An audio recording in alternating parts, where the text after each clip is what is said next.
Hello, hello. Let's get started because there's like a 90% chance that I'm going to get interrupted by a child. How can I tell if my marketing is attracting the right people? How can I tell if my marketing is attracting the right people? This is $1 million question, honestly. I think it is, at least, because one of those things, like, it's easy to just look at our numbers when we're talking about trying to get people to sign up to our lists, or we're talking about trying to get more people onto our blog. It's easy to look at the numbers as like well, 1,000 people were on my blog today. That's pretty good. Okay, but where were they on your blog? Oh, they were on that one random blog post where, despite the fact that your entire blog is about crafting, that one post is about pumpkin recipes that you can make. Why pumpkin recipes today? I don't know. So that's not actually something that you talk about on your blog. So yeah, you got 1,000 people on your site in one day, which is great. Don't get me wrong. But are they the right people? So you have to be looking at, when we're talking about like metrics that you're looking at, that would be the first thing to start looking at, is like the very entry point into your world.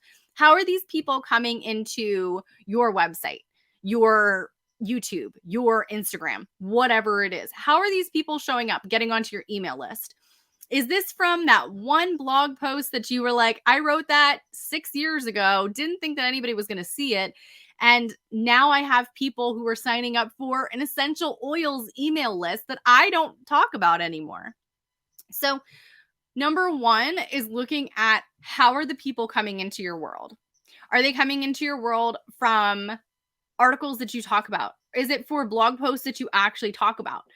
Is it for content that you are currently excited to talk about, or that you have a funnel for people to go through?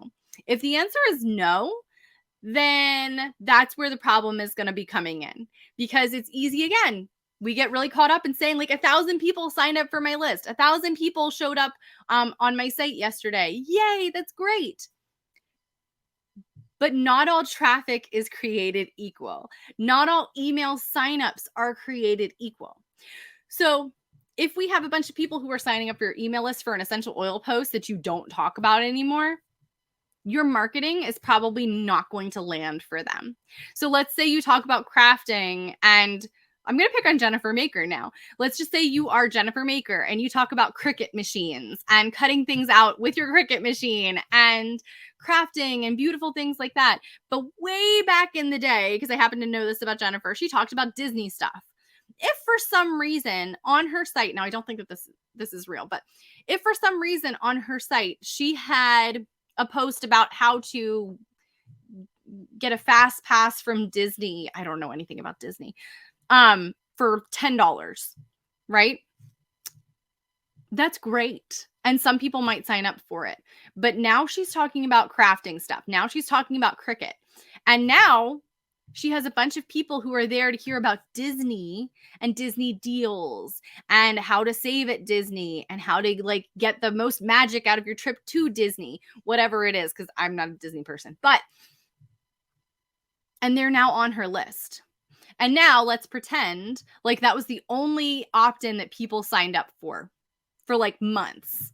So the only people now who are on her list are all about Disney. But now she's like, but I talk about Cricut. I talk about selling things that you cut out of Cricut.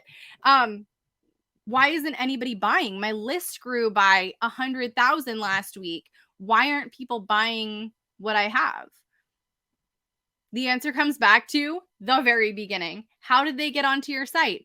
Oh, they're here for Disney stuff. Uh-oh. Because I've done that before too, where I'm like, again, the essential oils thing. I have posts on my blog from way back in the day about essential oils because I'm cheap and like stuff. I have stuff on my blog from way back then.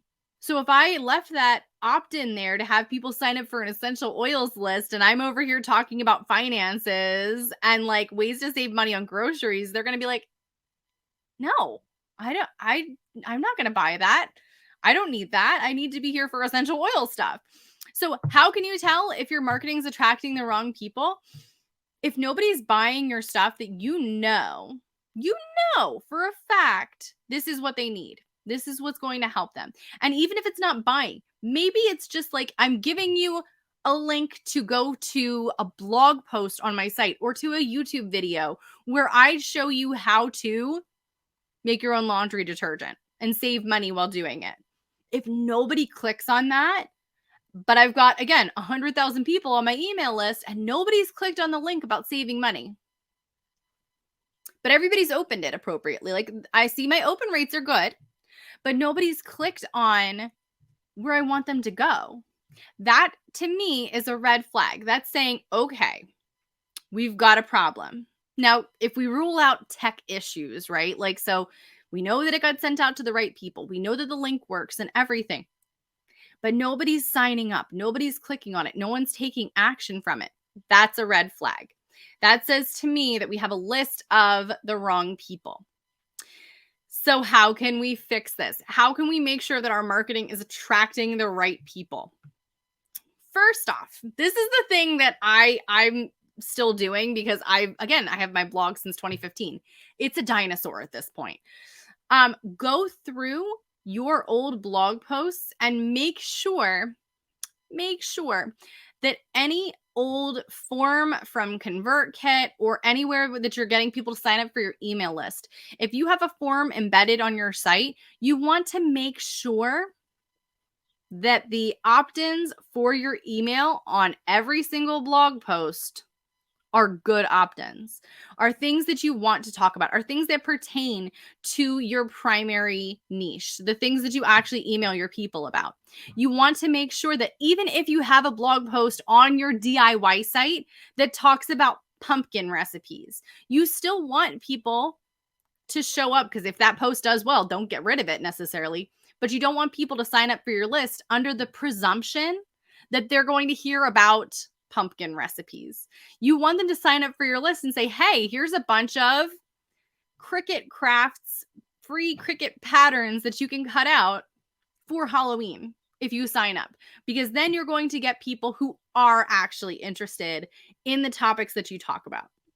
Then you are going to get people on your list who are ultimately there for the right purposes. They might not have shown up for your blog necessarily for the right purposes of what you actually talk about, and that's totally fine. But we want to make sure that, like, anytime that somebody shows up to our site, we have a clear plan for them to stay in our space if they so choose. So do you have to make a brand new opt-in and a list if you have a pumpkin recipe on your DIY blog that's doing really well? Do you need to make your own recipe list? Do you need to make a bunch of recipe cards and planners and talk about recipes now? No. No. You can morph your audience, even if they did show up just for recipes. You can morph your audience into DIY people if you want to. Now, does that mean that everybody's going to stay on your list? No. Some people are just there for the recipes or for the topic that you didn't talk about, and that's okay. And they'll clean themselves off of your list. They'll unsubscribe or they'll become cold subscriber, and then you can remove them later. And that's okay. That's okay. That's not the end of the world. You only want people on your list who are ready and willing to listen to what it is that you actually talk about. The goal isn't all the people. The goal is the right people. So if you're feeling like no matter what you do, you're like, I don't know if it's bringing in the right people. I don't know if the way that I'm talking about my stuff is working. If you're having like a 0% conversion rate on anything that has to do with your primary niche that you want to talk about, then that to me says that there's a problem with the quality of the people on your list.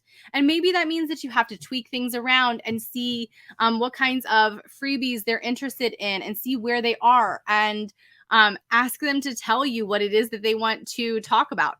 Now, if you ever do that, by the way, it's going to be a fantastic, fantastic week. And I cannot wait to see what you guys do with your blogs and businesses this week. And so I will see you guys around. Bye.